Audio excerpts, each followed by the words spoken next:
Star Wars Visions, a series that claims to be a celebration of art and culture, but is that truly the case? Or was it just another corporate lie to spread joy across the web? Hey, what's up, mortals? Trina here, and if you somehow haven't already guessed, today's video is discussing Star Wars Visions, an expression of art, or a marketing stunt. So as I take you on this journey, please sit back, or maybe lie down, relax and grab a soda or water if that's more your thing, cause you're in for a treat. Before we actually look at what Visions is, we need to look at why Visions is. See, it's no secret that George Lucas, the original brain behind Star Wars, was a fan of Japanese films. One that is often brought up is the 1958 film The Hidden Fortress. In a 2001 interview, Lucas remarked how he was struck by the film's story and its handling of characters. Quote, I decided that it would be a nice way to tell a Star Wars story. Take the two lowliest characters as Kurosawa did and tell the story from their point of view, which, in the Star Wars case, is the two droids, and that was the strongest influence. Or when looking at character design, from a visual and story perspective, the character of Darth Vader is made to resemble a samurai through the use of his large helmet and robes. Beyond that, Vader himself could be compared to a Ronin. According to the Bushido Shoshinsu, also known as the Code of the Warrior, once a samurai loses their mask, they are required to commit seppuku, which, trigger warning, is the act of slitting one's own belly, a form of ritual suicide. Refusing to do so makes said samurai a Ronin, and it was considered a huge dishonor to a samurai and his family. And in medieval times, a shadow was a samurai, masterless and less honorable. Considering the fact Vader had every intention of killing Palpatine and taking his place, it's pretty easy to see how he is a Ronin. And to this day, modern Star Wars media still takes much inspiration from older Japanese cultures. Lone Wolf and Cub was a manga series that ran from 1970 to 1976 that follows Ogami Ito, a disgraced executioner that was framed for a crime, and his 3-year-old son, Daigoro, as they go on a quest to take revenge against those who murdered their family and framed him. The story itself bears a lot of comparisons to The Mandalorian, with Din Djarin being our stand-in for Ogami, and Grogu representing Daigoro. Both characters in The Mandalorian can be considered Ronin, at least by the time of Season 3, as the Jedi Order is long gone and Mando was cast out from the Children of the Watch. Heck, the scene from the Book of Boba Fett where Grogu chooses between the armor and the lightsaber is lifted directly from Lone Wolf and Cub, where Daigoro had to choose between the life of a warrior or reuniting with his mother in the afterlife. I could go on for ages, but we need to talk about Visions. Revealed in July of 2021, Star Wars Visions was revealed as an anthology series created by a hand-picked group of Japanese animation studios as a way of going back to Star Wars' roots, whilst also not. A way to introduce more of the world's culture into what is almost a Western franchise, despite being loved around the world. There were so many different genres, art styles, and narrative techniques introduced to this miniseries. It looked like a love letter to Japanese culture in Star Wars, especially when you consider most anime these days tend to reuse the same story tropes and beats and characters. Maybe we don't look hard enough at what's released, but when we think of anime, we probably think of Dragon Ball or SAO or MHA, or whatever is popular right now. Do we actually see Japanese culture, or just something cookie cutter? I'm hyping up Visions to be something beautiful and fresh, and to an extent, it is. But this isn't coming from a no-name publisher. This is Disney we're talking about, a mega corporation. So you have to ask, did they fund Visions for the love of Japanese culture? Or was this something made to look good in the public's eyes? I think it's kind of both. We tend to forget that these mega corporations have a huge impact on how we view the world, and whatever was released for Visions would have a huge impact on how some people will perceive Japanese animation and culture. It's a huge weight to bear on the creator's shoulders. So did they live up to the expectation? Well, why don't we go through all 9 episodes and see if they live up to the hype and how they represent culture. But first, let me ask ya, do you want to know how to do some cool stuff, be awesome at audio? What about video editing? Or maybe something else? You're gonna need a way to learn. Well, guess what? Our sponsor for today might be able to help. You probably haven't heard of it. Is it a little something called Skillshare? You see, with Skillshare, you can access to many in-depth tutorial videos on basically anything you want to learn. Each class that they have is bound to help you with your creative endeavors. Do you want to learn how to make videos like we do? Do you learn how to write scripts or edit some audio? Well, don't you worry, because Skillshare has you covered. And with our super special awesome link, you can have a 14-day free trial. So what are you waiting for? Click the link now and get 14 days worth of classes free. Link in description below. The first installment is The Duel. From the start, it resembles an old black and white samurai movie with a few small hints of color. The animation is very reminiscent of an early era, with the layering being quite obvious and it really sticks out. Ordinarily, this is something we critique, but considering the nature of the short film, it has a beautiful charm to it. Everything looks hand-drawn, even when CGI is used. The textures have a sketched feel, and character textures change from frame to frame. It's fucking beautiful. And as an academic, this is the sort of content I feel should be shown in schools, even if for the most part it isn't relevant.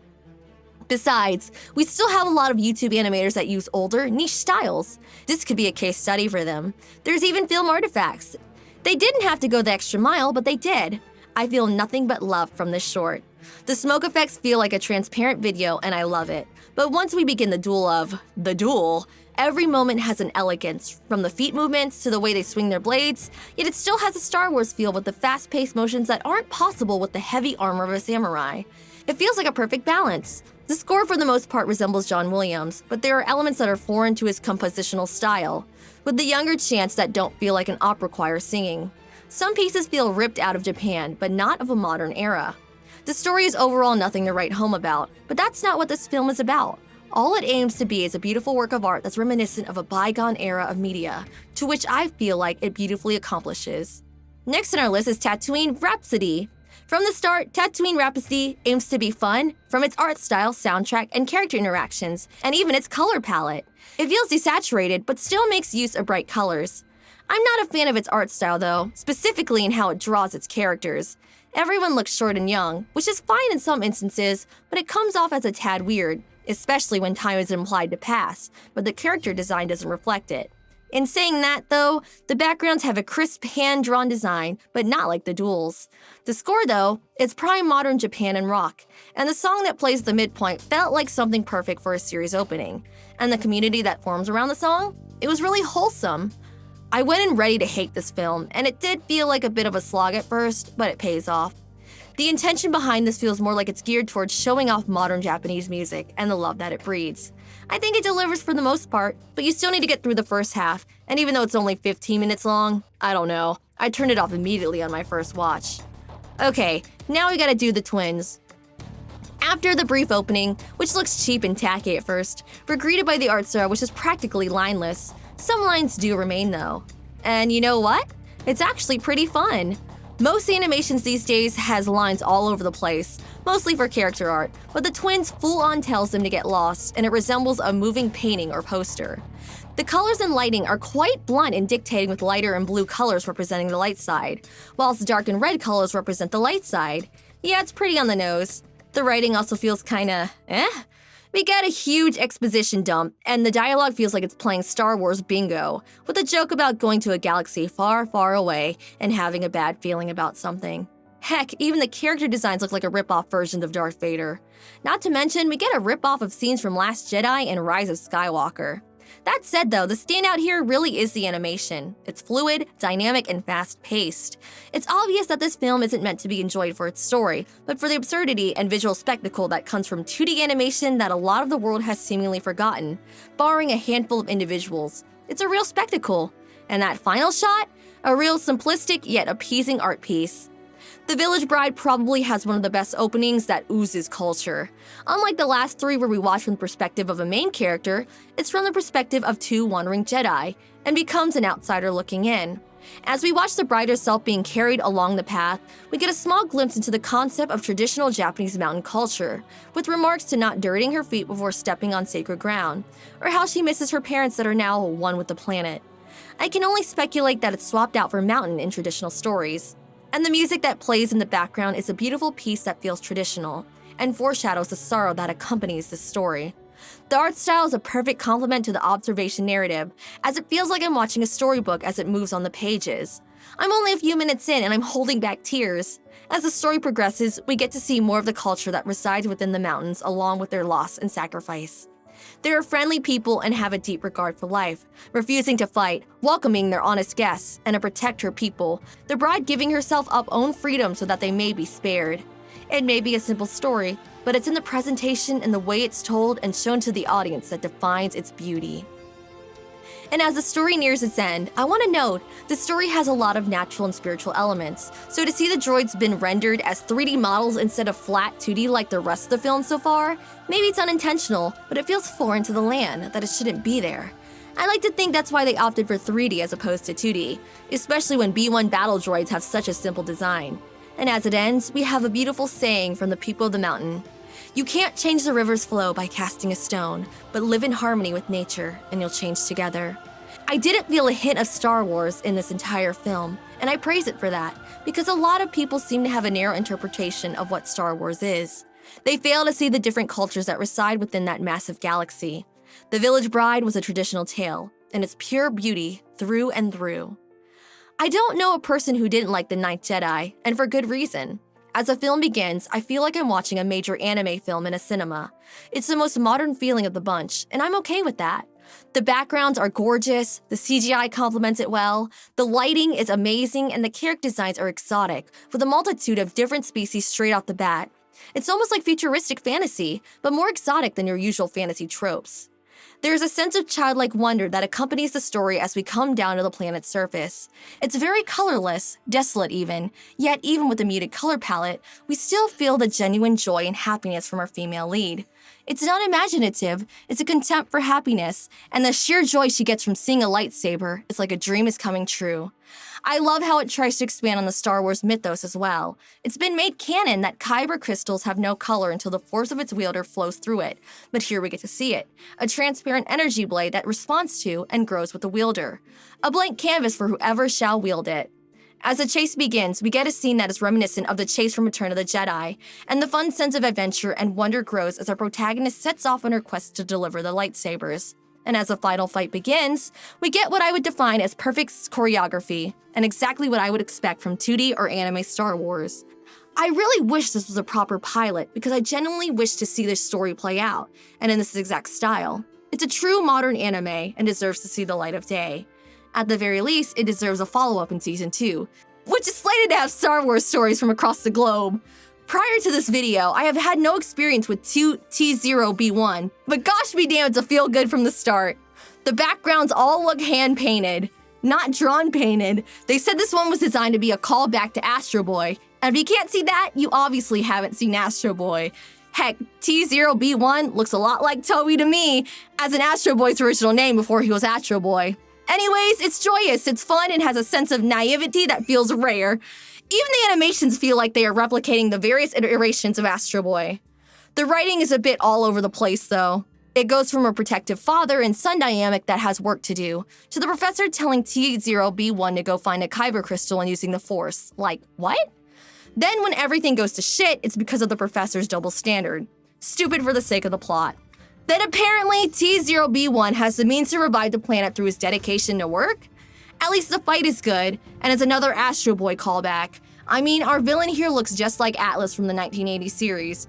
We get some dynamic angles, the animation is fluid, and the painted backgrounds complement the hand-drawn characters. I want to take a moment to also note a lot of the sound design sounds like some vintage anime effects, which is a nice touch for the vintage feel. The problem is, though, aside from being one big Astro Boy reference, I can't seem to work out what this is supposed to represent, unlike every other film so far. The Elder feels like another modern anime, or maybe something from the 2000s, at least in terms of art style. It actually reminds me of Gundam 0000 a fair bit, but maybe because that's fresh in my mind as of writing. It definitely has a lot more shonen feel to it, and I know it's not an anime, but the art style reminds me of Avatar. It actually piqued my interest, so I did some digging into Studio Trigger, who produced this, and the twins, which immediately did inspire confidence in the film. And looking at their history, they seem well acquainted with creating content for the masses in the online space. Don't believe me? This is the same studio that worked on Kill la Kill, Little Witch Academia, Cyberpunk Edge Runners, and Steven Universe. Oh, come on!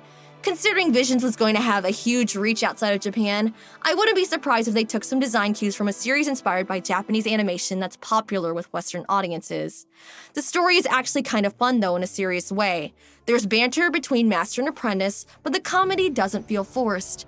It feels like there's a natural relationship between the characters. The character of Dan even feels refreshing. He craves adventure, but he has his head on straight and knows when to withdraw, or if he's in over his head. Even his fighting style reflects this. When confronted by the Elder, he doesn't hesitate to draw his blade, but doesn't use offensive techniques, opting more for a defensive stance. Dare I say, the battle between Dan and the Elder actually feels more impactful than the duel. The Elder uses the concept of conflict to understand his opponent, and it feels more ceremonious. And when the confrontation between the Master and Elder begins, we get some stunning visuals and an expertly choreographed fight that has a perfect blend of samurai combat and force abilities. The fights and visuals alone make me want to see Studio Trigger further develop this film, or something akin to it, especially since the fights aren't drawn out like they are in other shows. It reminds me of the Rebels episode Twin Suns, where we got a short but impactful duel between Maul and Kenobi. I think the entire point of this film has something to do with combat and fighting. Even after the Master wins, he acknowledges the cause of his win, the fact the Elder was an old man, and acknowledges that he himself will age and lose his strength, much like the Elder. Okay, furries, this one's for you. Coming up next is Lapanaco. If there's one thing this film understands from the start, it's scale. A lot of anime feel quite confined, using a handful of environments, occasionally changing scenery, but we immediately feel how small the main character is in a hugely oppressed world. The wholesome dynamic introduced, though, coupled with the art style, hand-painted backgrounds, and film grain reminds me of the style of anime film, I want to say from the early 2000s and 90s. It feels like something that a lot of people would look back fondly on from their childhood. I wonder if one day, some people will grow up to look back on Your Name fondly, much like many do with films like Spirited Away and My Neighbor Totoro. It is a shame that the wholesome family dynamic is somewhat broken relatively early, but it serves the story well in my opinion, as it becomes a clash of ideals between modernization and heritage. Well, slightly. We do get a really heartfelt scene between Lop and her adopted father though, as we see him truly accept her as his daughter, and even though Akko did betray him, he doesn't renounce her as family. I want to believe there was originally a feature-length script for this film, showing more of Lop's backstory and her upbringing, because it feels like even though we don't see it, those moments were fleshed out. As we get to the fight scene though, my inner Star Wars nerd and audio engineer just hurts, as a lot of lightsaber sound effects are used for battles with metal blades. I haven't mentioned it, but it's apparent that the studios working on these films were given access to the internal Skywalker sound libraries so that they can be faithful to the Star Wars universe, even if none of these films are canon. So I'm guessing that Gino's studio really wanted to make the most of this once-in-a-lifetime opportunity. It's very jarring though. It really is a beautiful story about family and blood, and I think it's written really well, but it feels unfinished. Not to say it needs more work, but it goes back to what I said about how this feels like scenes from a feature-length script. I genuinely want to see a full feature-length cut. I want to see how it begins, and I want to see how it ends. Okay, last one. Akakiri. I don't know what to think. The opening score is unique. The art style's pretty thin though, and the character design feels kinda off? I think it's going for an undefined retro or vintage approach, but my knowledge on vintage anime is too limited to solidify that claim. It's not a good blend with the hand-drawn foreground and background elements though, not like Lapanaco. Maybe that's an artifact of vintage compositing, but some elements feel too modern, whilst others feel too vintage. I mean, sure, the Duel had some modern elements making use of CGI, but at least when it did, it was still trying to look vintage. The art style does somehow complement the story, being a long, treacherous journey across the planet. That said, it's a bare-bones plot with love elements and turning to the dark side, which I do believe is a good element, but it occurs for the dumbest of reasons. Like if you dress up like one of the bad guys, then charge at your friend who's attacking said bad guys, then yeah, you're gonna die. I can't even work out what this film represents! It's just an oddity to me! And to end the series on something like that, it's weird. Anyway, now for my final conclusion. Do I think it's a true expression of art, or do I think Disney was just using Japan as a marketing gimmick? Well, the answer is both.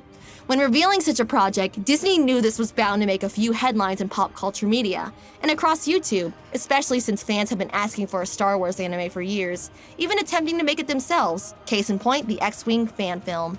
But in saying that, these studios still use this project as a way to show aspect of Japanese culture to the world. A lot of viewers will look at a series like Star Wars Visions and judge it from a story and entertainment perspective, but that's not the point of the series. When you examine it on a more aesthetic level, making note of the techniques used and what they represent, Star Wars Visions becomes more than an anthology of stories. It becomes an anthology of art, and I think, barring a few exceptions, it does it well. From the music of Tatooine Rhapsody to the stunning visuals of the twins, or the story of Lapanaco, or the Village Bride. There is so much to appreciate, and I can feel the love every studio pushed into this project. And with Season 2 promising more of the world's cultures, I can't wait to see what comes next. I'd like to thank you all for coming on this journey with me. I hope you had as much fun as I did. Now, of course, there's the obligatory outro I have to go through before the video ends. Firstly, if you're in the mood for some great storytelling, We the Celestials has got you covered. Our We the Celestials, My Hero Academia, and Naruto What If channels retell the story of their namesake anime with a twist. Check it out if you're interested. Secondly, on behalf of We the Celestials, I'd like to thank everyone involved in the production of today's video. Their details can be found in the description below. And finally, if you like what we do here at We the Celestials, then come join the team. The only caveat being that we only accept members from 16 years and up to join our crew. You can be a writer, voice actor, audio editor, or video editor. All you gotta do is join the recruitment Discord using the link in the description below. We're always looking for members to join us. And hey, if you make it in, give me a ping. I'd love to say hi. Well, that's the end of the video. I've been your host, MC, Trina. Thank you so much for watching and have a great day. Trina out.